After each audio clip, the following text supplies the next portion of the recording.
Vous retrouvez maintenant La Foi prise au mot, votre émission de formation chrétienne présentée par Régis Burnet. Aujourd'hui, dans le cadre de notre série de carême sur les 7 conseils évangéliques, accueillez les pauvres avec sœur Marie Monet, dominicaine, invitée fil rouge de cette série, et rectrice de Domini Universitas, et Jacques Mardecic, franciscain conventuel.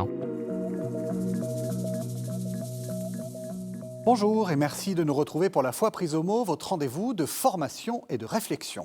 Cette semaine, nous poursuivons notre chemin de carême qui explore les conseils ou les ordres que Jésus nous donne dans les évangiles. Et cette semaine, il s'agit plus que d'un conseil, c'est bien d'un ordre, c'est une exhortation permanente de Jésus, il faut s'occuper des pauvres. Alors pourquoi cette insistance ? Certes, on la retrouve depuis l'Ancien Testament, mais dans la bouche de Jésus, c'est une constance, c'est presque une obsession. J'aurais pu choisir des dizaines de paroles, je vous en propose une moins connue, Luc 14, 13-14. Quand tu donnes un festin, invite des pauvres, des estropiés, des boiteux, des aveugles, et tu seras heureux parce qu'ils n'ont pas de quoi te rendre. Que signifie cette curieuse conclusion ? Tu seras heureux parce qu'ils n'ont pas de quoi te rendre. Et comment actualiser cette parole aujourd'hui ? Telles sont les questions que je vais poser à mes deux invités. Frère Jacques, bonjour. Bonjour. Vous êtes franciscain conventuel et puis on se retrouve encore une fois, sœur Marie Monet, bonjour. Bonjour. Vous êtes dominicaine, rectrice de Domini Universitas et vous nous accompagnez tout au long de ce carême. Alors, frère Jacques, j'ai dit vous êtes franciscain conventuel, j'aurais pu dire frère mineur conventuel ou OFM Conve. Qu'est-ce que c'est ? Alors, je suis un fils de Saint François d'Assise. Ça va. Donc ça, c'est un grand honneur pour moi. Et donc, dans la famille franciscaine, il y a 3 branches principales. Mais comme dans toute famille, il y a des complexités. Et donc, nous, les franciscains, sommes très simples, mais nous sommes assez complexes aussi. Donc voilà, moi, j'ai fait partie de cette branche qui s'appelle les frères mineurs conventuels. Ça fait plus de 20 ans maintenant, je suis un frère franciscain. Je suis entré en Australie. Et actuellement, j'habite en Belgique, donc à Bruxelles. Je fais partie d'une petite communauté en plein centre-ville. Et donc voilà, j'habite en Europe. Je suis ici en missionnaire. J'ai quitté mon pays parce que j'ai ressenti un appel missionnaire pour l'Europe. Et donc voilà, depuis maintenant 11 ans, je sers le Seigneur Jésus en Bruxelles, en Europe, en essayant de partager la bonne parole. Ça nous fait du bien aux Européens de se dire que, parce qu'on a eu beaucoup l'habitude d'être missionnaire, enfin, quand on pense missionnaire, on pense seulement dans un sens. Fait, oui. Et je trouve que c'est très bien que vous nous évangélisiez. Oui, parfois les gens sont un peu surpris. Mais attends, les terres de mission sont ailleurs. Mais, en tout cas, pour moi, Australien, l'ailleurs était effectivement l'Europe. Ça nous fait du bien. Alors, évidemment, on a un sujet qui est central dans les évangiles. On disait les fois dernières, il y a des conseils évangéliques. Là, je me suis permis de dire, c'est un ordre, en fait. Enfin, je ne sais pas ce que vous en pensez. Oui, c'est un ordre. Enfin, et vraiment on ne peut pas y omniprésent. échapper. Ouais. Voilà. Alors, évidemment, la première question, c'est comment est-ce que vous définiriez l'un et l'autre la pauvreté ? Est-ce que c'est juste une question d'argent ? Ou non, pour moi, non. Même si c'est la première réponse qui me vient à l'esprit, l'argent, c'est la chose la plus immédiate. On pense de ceux qui n'ont pas des moyens matériels pour se nourrir ou pour se loger. Mais je pense que la question de la pauvreté est beaucoup plus large que cela. Et puis, je suis franciscain, donc la pauvreté, notre spiritualité est basée presque sur la notion de la pauvreté. Donc, pour moi, c'est beaucoup plus large. Oui. On va essayer de voir ce que c'est. Même réponse ou... Alors, peut-être un tout petit peu plus nuancé au sens où je pense qu'il ne faut pas oublier qu'être pauvre, c'est d'abord ne pas avoir d'argent, malgré tout. Avant de spiritualiser, peut-être se dire, les pauvres, c'est ceux qui comptent les sous à la moitié du mois, qui ne savent pas comment on va finir le mois. Et c'est une impuissance, en fait. C'est-à-dire, de ce fait, le manque d'argent va conduire à des situations d'exclusion. Alors, parfois, des petites exclusions, exclusion des loisirs pour les enfants, exclusion de la cantine, exclusion de voyages, exclusion de certains moyens comme d'avoir un abonnement Internet qui fonctionne bien, ou de plus fortes exclusions encore, c'est-à-dire pas de toit, pas de quoi se vêtir, pas de quoi se doucher, voilà. Oui, c'est vrai, c'est la chose la plus immédiate, peut-être la plus... Voilà, c'est la plus oui, basique. Oui, plus basique, effectivement, quand on n'a pas d'argent et on doit compter chaque euro. La pauvreté en le restant sous sa propre peau, oui. Et effectivement, c'est pas trop spirituel. Vous la rencontrez? Oui, j'habite dans un quartier en Belgique qui est un des plus pauvres de Bruxelles. Donc on est en plein centre-ville et donc la pauvreté est autour de nous. On a des gens qui vivent dans des conditions qui sont... dans des conditions qui sont assez difficiles. Et donc nous le voyons, bon, c'est une pauvreté d'une ville d'Europe. Oui. Et puis je pense... Voilà, si on voyage dans le monde, voilà, on voit aussi différentes formes de pauvreté. Oui. Pareil, vous aussi, vous êtes amené à voyager. Alors moi, je voyage beaucoup et c'est ça qui m'a ouvert les yeux aussi sur mon sens de la pauvreté, qui était quand même très relative. Même quand on est religieux, on fait vœu de pauvreté. Hein. C'est souvent pour ça d'ailleurs une des raisons principales pour lesquelles on choisit la vie religieuse. C'est une espèce de radicalité qui va se traduire très concrètement par une pauvreté matérielle. Mais c'est très relatif. Vous arrivez comme religieux dans certains pays, parfois pas très loin de l'Europe, et immédiatement, vous êtes beaucoup plus riche que la plupart des gens. Et là, tout le romantisme qu'on pouvait avoir sur son propre vœu de pauvreté s'effondre et on est obligé de revenir à des conceptions beaucoup plus basiques. La pauvreté aujourd'hui, c'est des gens qui vivent dans des poubelles à ciel ouvert. Il n'y a pas d'égout dans les quartiers pauvres de certaines grandes villes. Les enfants, vous les voyez se balader au milieu des détritus. Ce n'est pas d'accès aux soins, ce n'est pas d'accès à l'eau, encore moins à un travail décent. Vous voyez, il y a d'énormes inégalités dans le monde et je pense que quand on a la chance d'être privilégié en Europe ou dans les pays occidentaux, il ne faut pas oublier l'immense pauvreté de la plupart des gens sur la planète. Et rappeler, comme le dit le pape, qu'une partie de notre confort vient de ça aussi, de ces inégalités-là. Exactement. Exactement. Et donc changer son regard en se demandant comment est-ce que je vais pouvoir partager la vie des plus pauvres, peut-être en réduisant mon propre train de vie et trouver les moyens de s'organiser pour mettre des moyens à disposition de ceux qui n'en ont pas. Puis vous avez évoqué une chose que je trouve importante, le fait de rencontrer la pauvreté ailleurs. De sortir de son bulle. C'est un choc. De sortir de son monde et en fait de découvrir un univers qui est beaucoup plus large que comme un petit milieu.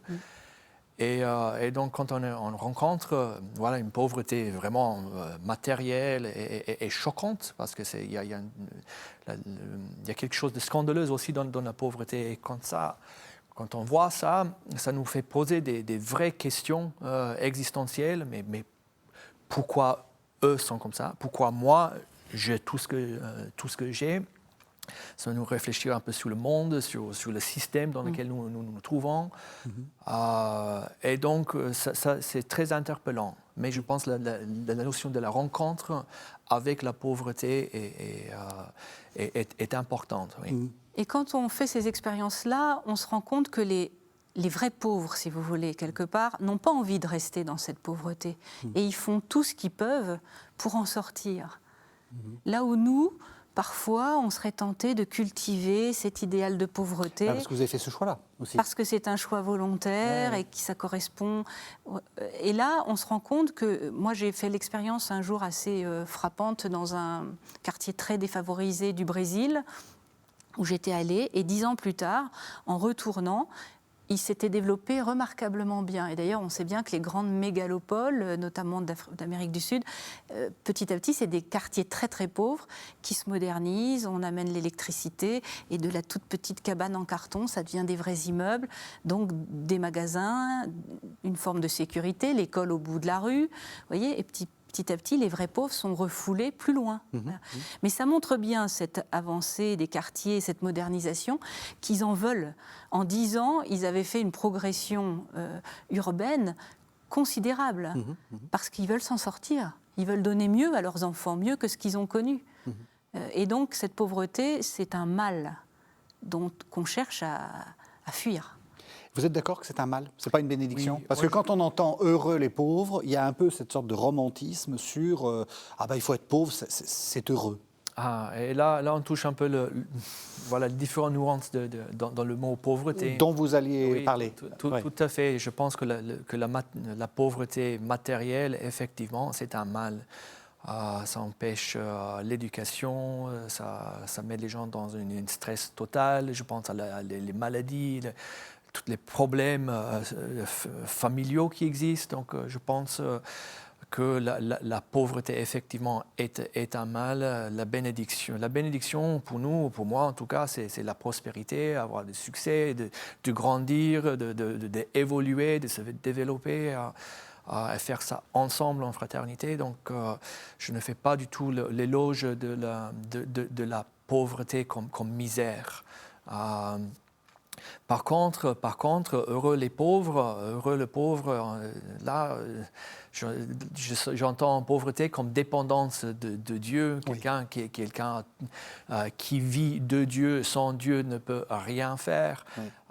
Et là dans cette signification-là, je me trouve effectivement pauvre, et je pense que tous les êtres humains, qu'ils soient riches matériellement ou pas, sont tous dépendants de Dieu. Oui. Et on a besoin de le reconnaître, je pense. Oui. Ça, c'est aussi quelque chose qui est important dans la Bible, c'est-à-dire qu'il y a quand même cette idée que la richesse éloigne de Dieu parce qu'elle enferme, alors que la pauvreté, qui est une malédiction, y compris dans l'Ancien Testament, ouvre à Dieu. Oui, moi je crois qu'on peut aussi dire que la pauvreté, c'est éprouver le manque. Et on voit dans la parabole du jeune homme riche qu'il lui a manqué le manque. Et vous pouvez être très très riche et éprouver positivement le manque, en fait. Récemment, il y avait un article, je ne sais plus dans quel journal, où une psychologue disait « Je reçois à longueur de journée des gens qui ont tout pour eux, la réussite, les diplômes, la bonne situation familiale, professionnelle, les biens matériels, et ils consultent parce qu'il leur manque le manque. » Ils ne sont plus des êtres de désir. Et ils ne sont plus dans cette relation à un autre qui est sous-tendu par le manque. Et donc la pauvreté, je pense, de la béatitude évangélique, heureux les pauvres, c'est heureux ceux qui éprouvent le manque. Vous écoutez actuellement La Foi prise au mot, votre émission de formation chrétienne présentée par Régis Burnet. Aujourd'hui, dans le cadre de notre série de carême sur les 7 conseils évangéliques, Accueillez les pauvres avec sœur Marie Monet, dominicaine, invitée fil rouge de cette série, et rectrice de Domini Universitas, et Jacques Mardecic, franciscain conventuel. Oui, je pense qu'il y a une certaine... On a tous besoin de... Oui. J'ai besoin des autres, j'ai besoin certainement de Dieu. Tout ce que j'ai, en fait, ne m'appartient pas. En fait, je l'ai reçu, c'est un don. C'est un don. Je pense à ma santé, je pense à ma vie. Mon propre nombril, c'est un signe qui me dit, en fait, je ne suis pas venu de moi-même, je l'ai reçu. Et donc, il y a une pauvreté, entre guillemets, fondamentale à l'être humain. Qu'on essaie parfois, qu'on peut oublier justement parce que on est entouré par une famille, on a des moyens économiques, on a des structures qui nous sont, on a la santé, et donc on se sent en contrôle et en pouvoir, et presque le mot que je cherche là, oui, éternel. Mais puis il y a des moments où on perd la santé, où on traverse les crises, et tout d'un coup on se rend compte, en fait, je ne suis pas en sécurité comme je croyais. Je ne suis pas le maître de ma propre vie. Et cette expérience nous aide à nous tourner vers Dieu. On sort de notre propre autosuffisance pour s'accrocher à quelqu'un qui est plus grand que soi. C'est intéressant parce que vous êtes en train de redéfinir la pauvreté. Alors, encore une fois, il ne s'agit pas de, comme on disait tout à l'heure, de tout spiritualiser et d'éviter de voir en face que la pauvreté matérielle est un mal. Mais vous êtes en train de dire la pauvreté, c'est l'absence de sécurité. Et c'est la condition même dans laquelle nous sommes. Oui. Et je pense effectivement l'absence de sécurité définit bien la pauvreté. Et dans ma vie personnelle, en tant que franciscain, je pense que c'est une expérience aussi de François. Il se mettait en situation justement d'absence de sécurité pour se jeter en Dieu, et pour dépendre de Dieu.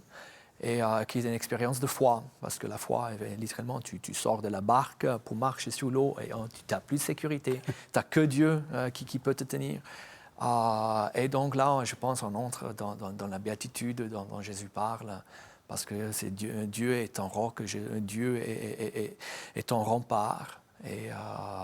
Et donc, quand nous disons ces choses-là, c'est toi ma sécurité, c'est toi ma richesse, je pense qu'on est vraiment riche là. Tout de suite, les franciscains, c'est l'expérience libre, carrément marcher sur l'eau. Il n'y a pas de demi-mesure. Pas de demi-mesure. Est-ce que vous êtes d'accord avec cette... Oui, je suis tout à fait d'accord. Et je trouve que c'est merveilleux d'avoir un frère franciscain sur le plateau pour en parler. L'absence de sécurité, c'est particulièrement important aujourd'hui, je crois. Oui. On cherche la sécurité tout le temps. Alors c'est légitime et en même temps c'est une impasse sans doute et c'est ça que vous nous invitez à constater. Alors ce que j'ai bien aimé aussi c'est que finalement vous avez dit François et sans doute ses disciples après lui cherchent à se mettre en condition et donc choisissent cette pauvreté volontaire comme condition de la rencontre de Dieu. Et je pense que c'est là qu'on peut peut-être creuser un petit peu aujourd'hui. Il y a une frugalité quand même à choisir. Il y a une pauvreté volontaire au sens de, par exemple, choisir une vie où on vit de peu. Ça ne veut pas dire qu'on célèbre la misère. Là, vous êtes déjà dans le Conseil de Carême, là.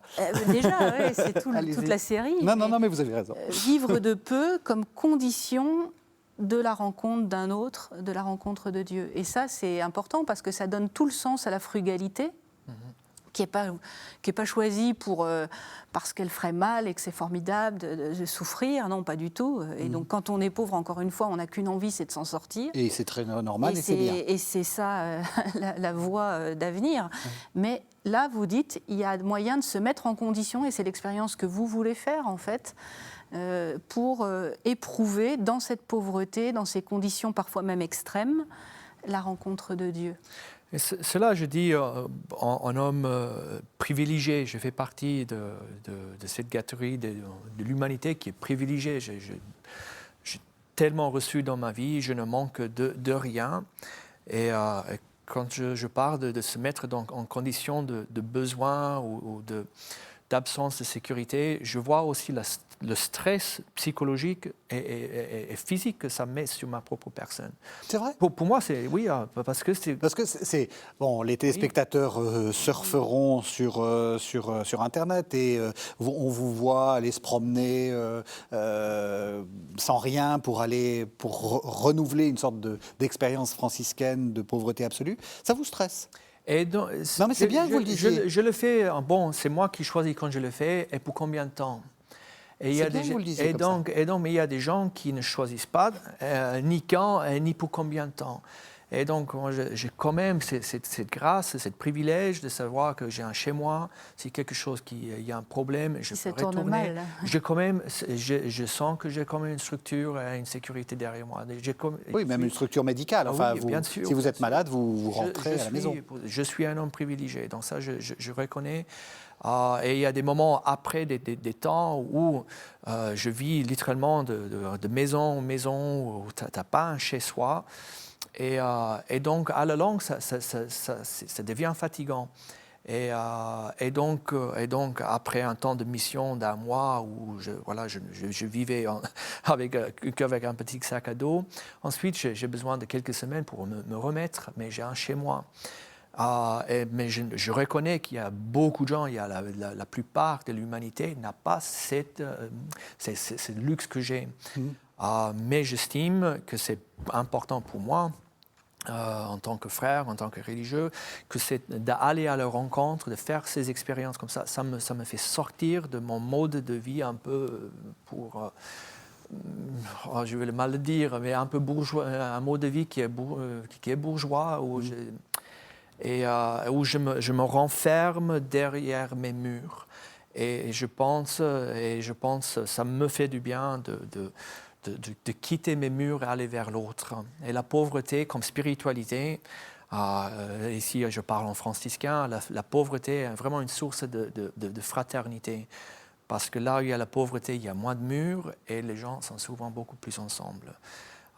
Et là où il y a le mode de vie est plus élevé et on a plus de moyens, on a normalement plus de murs et plus de sécurité. Et donc, vous parlez comme la Bible, hein? Et là, il y a plus d'isolement. Oui. Sœur Marie?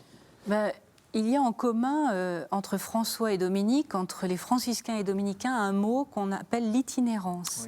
Ce sont des ordres mendiants et la mendicité, c'était sur la route, en chemin. Et je trouve très juste ces expériences où on part, on quitte son chez-soi, sa sécurité, pour aller en d'autres lieux qu'on ne se connaît pas. Alors que ce soit dans votre expérience ou dans la vie apostolique, je peux faire ce genre d'expérience aussi. Vous ne savez jamais vraiment si vous allez être reçu ou pas. Vous ne connaissez pas les conditions à venir, vous ne maîtrisez plus rien en fait. Vous dépendez de ceux qui vous accueillent. Si vous tombez malade, il faut tenir compte, ce sont ceux qui vous accueillent qui vont vous soigner ou pas. Il n'y a pas de certitude, c'est pas organisé bien comme quand on est chez soi, etc. Et bien mon expérience, c'est que souvent on fait l'expérience à la fois d'une certaine fatigue, ça c'est certain, plusieurs semaines pour s'en remettre, là je comprends bien ce que ça peut vouloir dire, mais s'il y a un tel déphasage, il y a une instabilité qui est fatigante, mais on fait souvent aussi l'expérience d'une abondance et d'une surabondance, même on reçoit beaucoup plus que ce qu'on pouvait espérer. Et on se retrouve chez soi ailleurs. Et la générosité des gens qui accueillent se multiplie. Moi, j'ai eu l'occasion de partager avec des jeunes Bruxellois qui avaient quitté Bruxelles pour aller en Chine en vélo pendant plusieurs mois. Depuis Bruxelles. Depuis Bruxelles. Donc vous imaginez, depuis la route qu'ils ont parcourue. Et de temps en temps, ils envoyaient d'un cybercafé quelques nouvelles. Eh bien, ils étaient doublés sur la route par les locaux. Alors, ils ont traversé toute l'Europe, et puis après la Turquie, enfin, vous voyez, tous ces pays, l'Iran, etc. Eh bien, les gens faisaient demi-tour en leur rapportant de la nourriture. Et ils en avaient tellement qu'ils n'avaient pas assez faim pour manger tous les dons qu'ils recevaient. Ils ont fait l'expérience d'une surabondance. Mais au départ, il faut quand même avoir l'audace de tout quitter, de partir sans un sou en vélo, et puis, voilà, advienne que pourra. Tout à fait. On fait des belles expériences de la providence de Dieu et de la bonté de l'homme dans ces types de marches. On fait aussi des expériences désagréables. Et je pense il y a un moment, il y a 2 ans, même pas, 1 an et demi, où on cherchait logement. Et j'étais avec un jeune frère, nous étions en Italie, et on a beaucoup marché un jour, et c'était tard, et on frappait de maison en maison, et on a reçu refus après refus après refus. Et donc le moral était baissé, on était assez découragés. Et puis on a rencontré un monsieur assis devant un vieillard assis devant sa maison. On lui dit voilà, on est 2 pèlerins en train de marcher, est-ce qu'il y a moyen de dormir sous le préau devant sa maison? Et il lui dit oui, mettez-vous là, il n'y a pas de souci. Et cet homme-là était un bavard, il parlait beaucoup. On était fatigués, on ne pouvait plus, physiquement fatigués. En plus, c'est maintenant ce monsieur qui nous parle, mais constamment, sans aucun dialogue. Mais on était fatigués, bon, on va dormir chez lui. Il va chercher sa fille à la gare et quand il rentre à la maison avec sa fille sort de la voiture et la première chose qu'elle nous dit, il n'y a pas de question que vous dormez chez moi, allez-vous-en. Elle nous a chassés comme des chiens. et donc moi, j'étais un peu révolté. Je dis, mais on a écouté cet homme-là pendant 2 heures, donnez-moi un bout de pain, on n'a rien, nulle part pour aller, rien à manger. Et donc, il entre dans la maison pour nous chercher quelque chose à manger. Et là, sa fille sort de la maison encore et dit, je ne vous donne même pas un bout de pain, foutez le camp. Et donc, on s'est senti mais vraiment comme les déchets du monde. Et cette expérience-là est une expérience que beaucoup font de manière régulière. Je pense aux migrants, je pense aux pauvres qui n'ont reçu que de refus, qui sont maltraités pour aucune raison, pour le simple fait qu'ils sont là, ils dérangent. Et donc voilà, nous avons, à la fin, on a passé la nuit dans un champ. On était tous les deux assez ça nous a laissé avec un mauvais goût dans la bouche. On a rencontré une belle femme avec sa fille qui nous a montré beaucoup d'humanité, ça nous a beaucoup consolés. Mais des expériences comme ça, quand même, m'ont fait sentir en solidarité avec beaucoup de gens qui vivent ça dans leur quotidien, et pas par choix. Et donc, ça m'a... Je fais le vœu, je ne sais pas si c'est bien de dire ça à la télé, mais on va le dire quand même. Si quelqu'un maintenant frappe à notre porte en cherchant un logement, de jamais refuser. Au moins une nuit, il faut toujours accueillir la personne qui vient frapper à notre couvent. On a fait cette règle chez nous parce que il y a des gens, la première fois, il ne faut jamais refuser, ni quelqu'un qui demande à manger, ni un logement. Et parfois, il y a besoin seulement d'un toit, parce que quelqu'un il y a des gens qui ont vraiment besoin, et le manque de l'humanité donné par notre regard, surtout par l'Église, peut être le coup de grâce qui les achève, malheureusement. J'ai vécu ça, des refus par des gens qui ne devaient pas me refuser, et je dis non, je ne veux pas faire ça. Quand tu donnes un festin, invite des pauvres, des estropiés, des boiteux, des aveugles, et tu seras heureux parce qu'ils n'ont pas de quoi te rendre. Pourquoi est-ce qu'il y a cette sorte d'étrange boucle, en fait? On est heureux, non pas parce qu'on a donné, mais parce qu'on n'a pas reçu en échange. Mais je me suis aussi interrogée quand j'ai relu cette phrase. Souvent, on imagine que la relation, et c'est juste, c'est la réciprocité.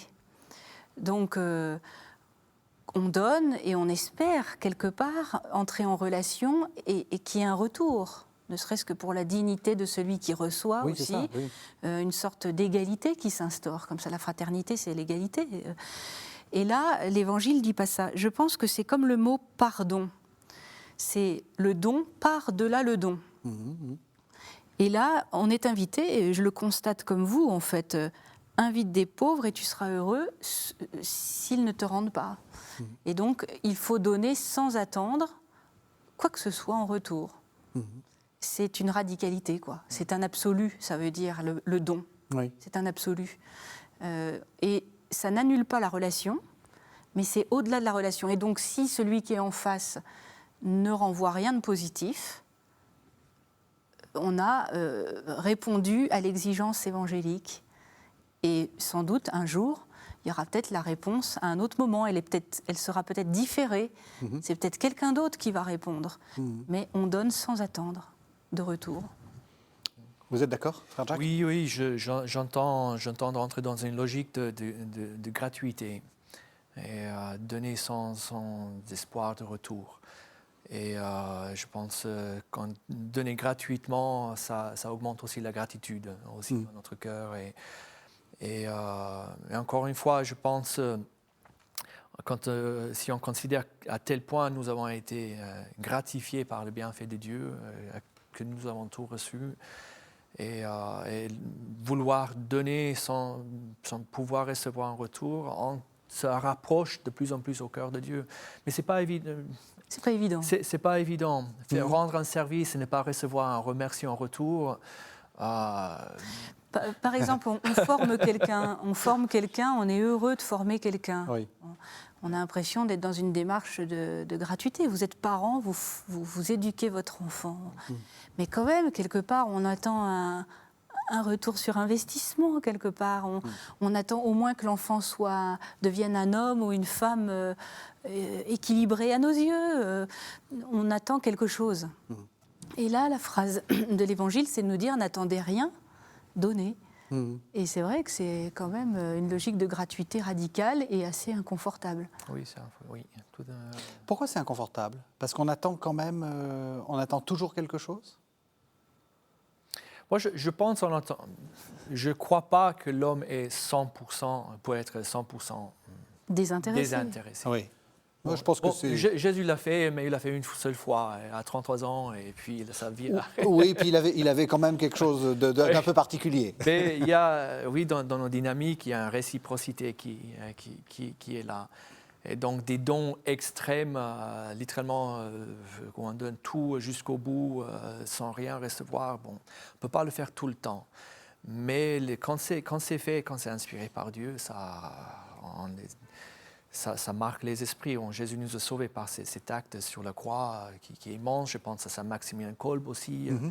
Il y a des figures illustres des gens qui aiment. Mais je pense que Jésus nous invite à justement entrer dans cette tension, dans cette dynamique de vouloir nous dépasser dans le don. Je sens ça dans ma vie de prière. Bon, c'est bien ce que je fais, mais il y a toujours un plus. Et je pense que le Père, il nous invite toujours à le rassembler un peu plus. Oui. Vous êtes d'accord, Marie? Tout à fait d'accord. On a analysé la parole. Maintenant, j'aimerais qu'on rentre, il nous reste environ une vingtaine de minutes d'émission, sur quelque chose de peut-être plus, comment dire, pas plus concret, mais qu'on revienne un peu sur ces questions de la pauvreté, ces nouvelles formes de pauvreté, enfin tout ce qu'on disait au début. Est-ce que notre vocation, c'est de résoudre la pauvreté, de faire l'expérience de la pauvreté? Comment est-ce qu'on peut le faire? Enfin, peut-être quelque chose d'un peu plus concret. J'aimerais que vous reveniez un peu sur ce que vous disiez sur ces nouvelles formes de pauvreté et du coup, peut-être sortir un peu d'une sorte de, de conseils et un peu de morale, il faut donner aux pauvres, etc. Quelles sont les nouvelles voies qu'on peut, à la fois pour expérimenter la pauvreté, comme vous dites, pour s'ouvrir, et peut-être aussi pour essayer de la combattre, parce que c'est un mal, on le redit. Oui, je crois qu'on peut déjà ouvrir les yeux sur le monde d'aujourd'hui. La question de la planète, de vivre frugalement pour ne pas dépenser toutes les ressources et priver les générations futures d'avoir accès elles-mêmes à des ressources, c'est une forme de pauvreté. Oui. Et c'est de la grande morale au sens vraiment beau du terme, c'est-à-dire on a une responsabilité immense vis-à-vis des générations à venir. Quand on a conscience de cette responsabilité, d'emblée, on se dit qu'il faut réduire notre consommation, notre train de vie. On ne va pas épuiser toutes les ressources. Il faut que les autres aient accès aussi aux ressources de la planète dans 100 ans, 150 ans et bien plus encore. Oui. Et donc là, on entre dans une espèce de chaîne de transmission qui nous relativise. Et c'est une vraie pauvreté, en fait, de réduire son train de vie. Oui, oui, et puis c'est très difficile. Et c'est très difficile et c'est extrêmement concret. Oui. Et donc si on écoute les plus jeunes d'entre nous qui ont cette conscience aiguë aujourd'hui, forcément, ça impacte immédiatement notre mode de vie.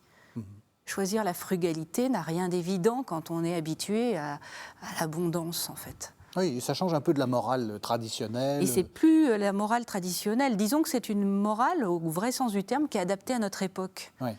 Par exemple, le recyclage, c'est aussi une nouvelle forme de pauvreté. Accepter que les objets, les choses aient plusieurs vies et contribuer à ce qu'elles aient de nouvelles vies plutôt que de jeter, plutôt que de gâcher, comme on dit. C'est une forme de pauvreté. On préfère souvent avoir quelque chose de tout neuf, dernier cri, entrer dans cette mentalité du recyclage. Ça n'a rien d'évident.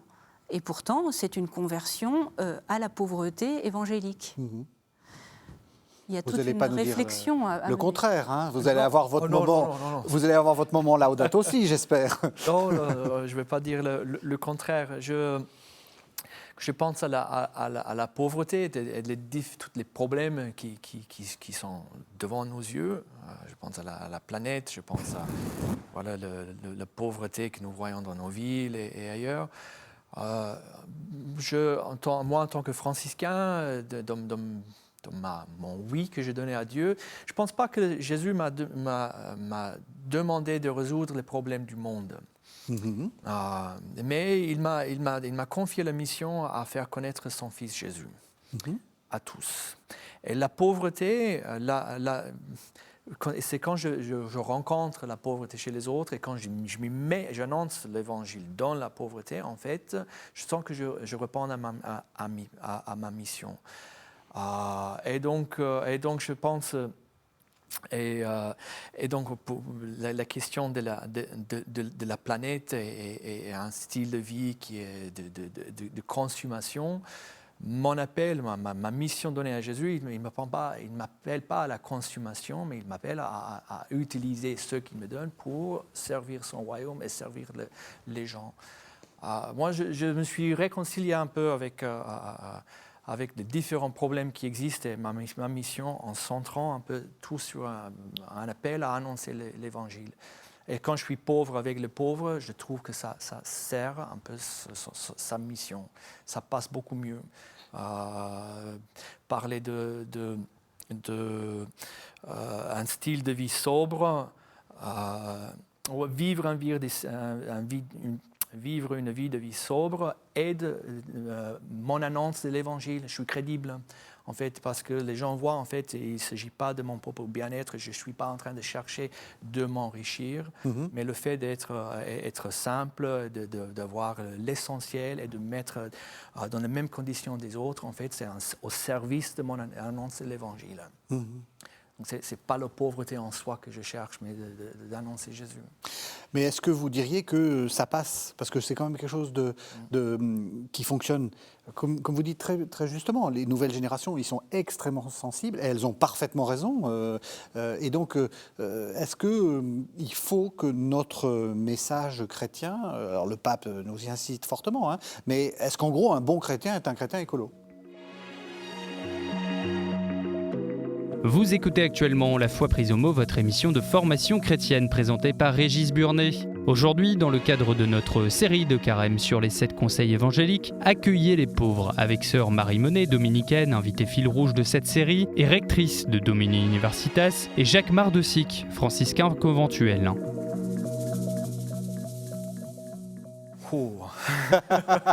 Moi, je pense que c'est plus qu'écolo, enfin, au sens où ça pourrait faire comme un programme politique, ça va bien au-delà.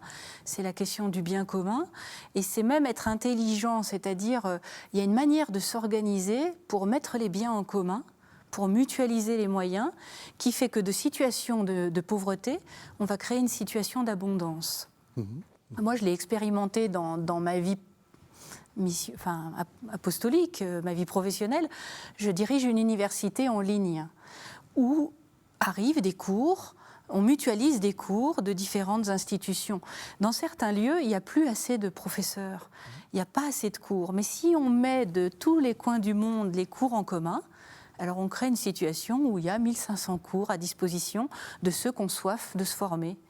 Voilà. C'est une expérience, mais ce genre d'expérience, on peut la transposer dans d'autres domaines, et donc il y a une sorte d'intelligence collective, favoriser les mutualisations, plutôt que chacun développe dans son petit précaré, et donc forcément restreint les activités. Et du coup en consommant beaucoup de ressources, d'énergie, au sens propre du terme. Énormément. Voilà. Ouais. Et donc on entre dans une logique de mise en commun, donc de réciprocité, d'échange, et c'est le principe même du commerce au grand sens du terme, la loi de l'échange.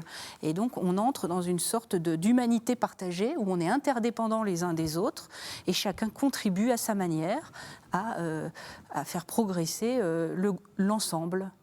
Et ça, cette logique-là, qui n'est pas une logique individualiste mais communautaire, mais au très très grand mot du terme, sens du terme, à mon avis, ça puise dans l'Évangile. Oui. C'est une idée extrêmement évangélique. Vous êtes d'accord ?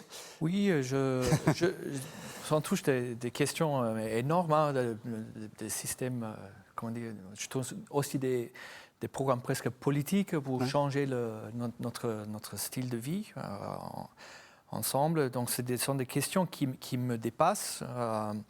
Mais je pense si l'homme trouve sa richesse en Dieu, il sera moins affamé d'exploiter les choses parce qu'il va trouver ses racines en Dieu.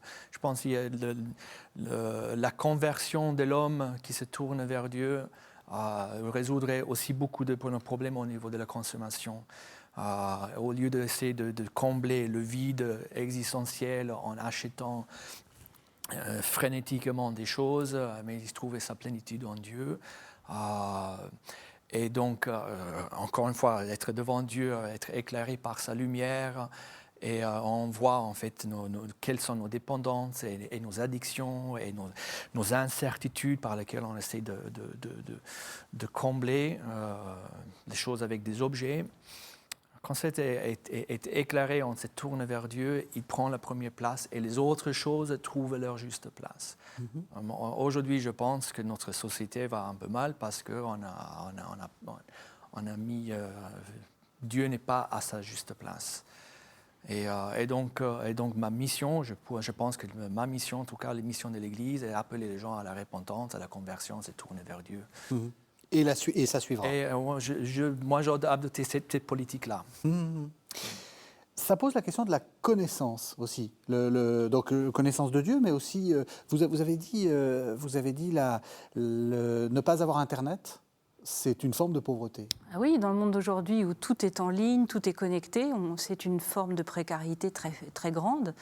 Vous ne pouvez faire aucune démarche administrative, vous n'avez pas accès à la vraie vie. Paradoxalement, la vraie vie, c'est aujourd'hui transposé sur Internet. En tout cas pour les administrations, pour la vie sociale. Et donc, dans des lieux où il n'y a pas de connexion, on lutte pour amener une connexion. Et maintenant, c'est dans les programmes des villes comme étant lutte contre l'exclusion. Et donc, est-ce que justement... lutter contre la pauvreté, c'est aussi apporter de l'information, apporter du savoir. Enfin, je sais à qui je pose la question, hein, donc c'est pour ça que... est-ce que ça aussi... je veux dire, il y a beaucoup de téléspectateurs qui se disent à quoi je suis appelé. Jésus, comme vous disiez, tout le monde n'a pas la force d'âme de faire ce que vous faites. Comment... répondre quand même à ce qui... J'y reviens parce que c'est quand même très important. C'est un ordre de Jésus. Donc là, c'est pas simplement soyez comme ci plutôt que comme ça. Là, c'est vraiment... donc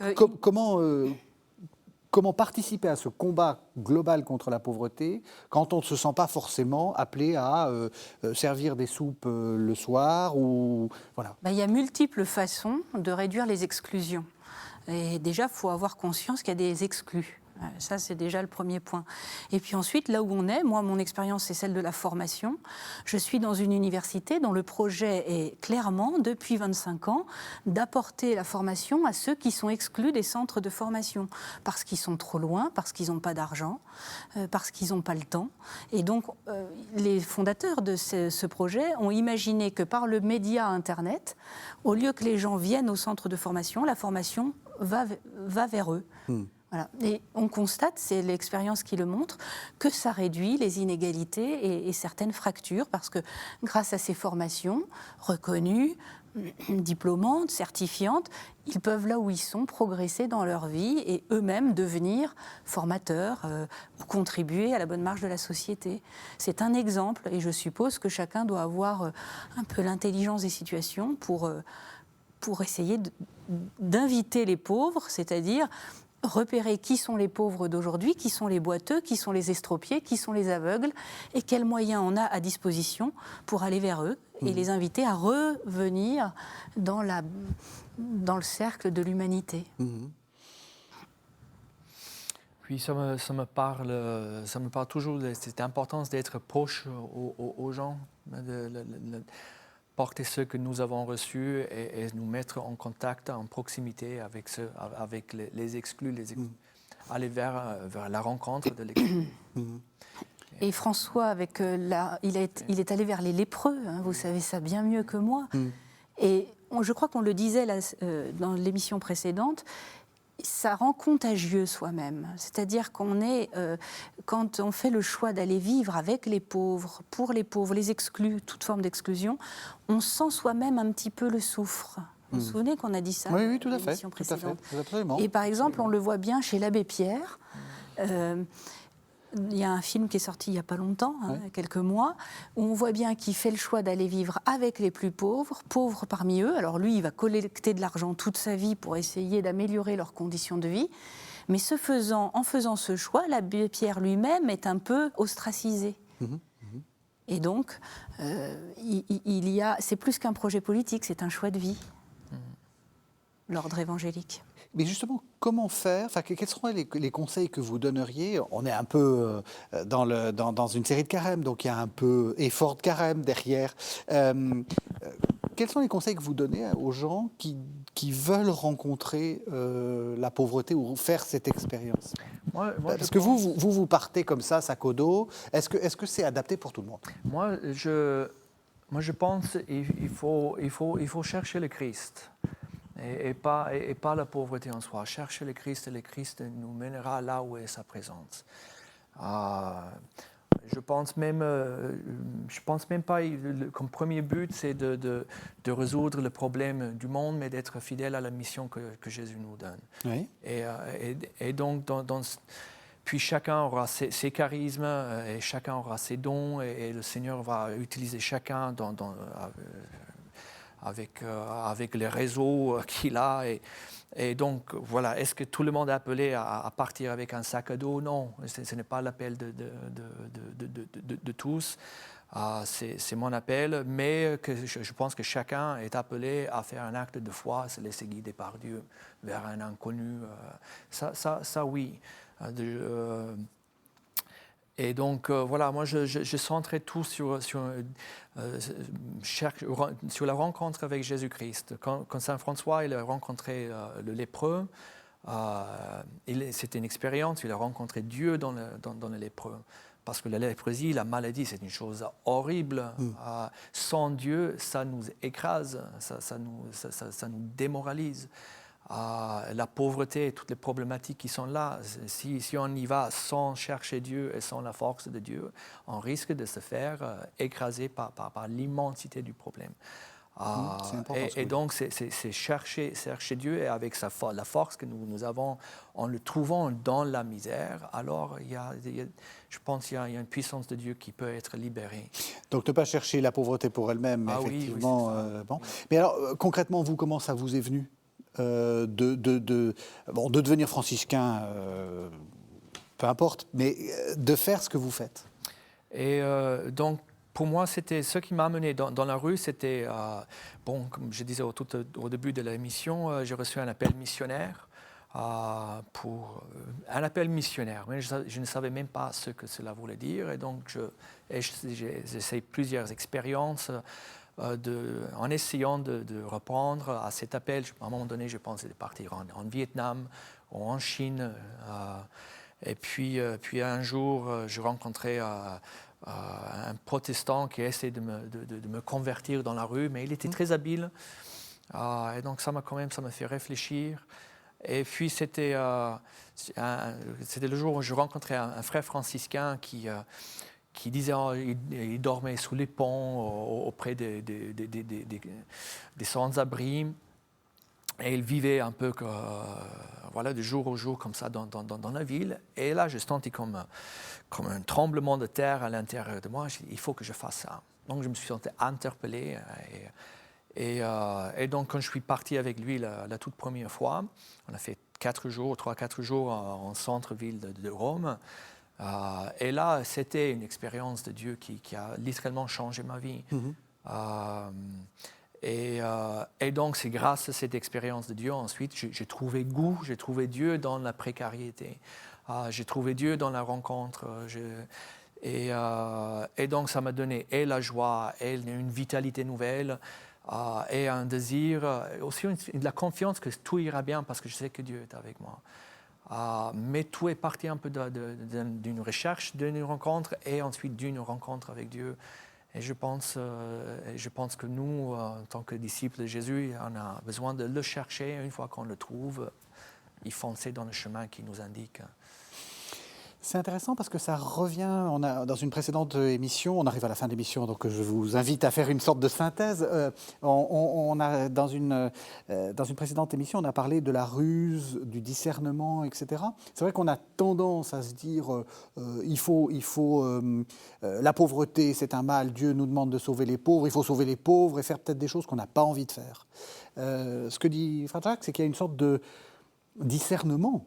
Il faut se poser en disant, bon, à quoi je suis appelé ? Et de toute façon, on sera amené à rencontrer la pauvreté.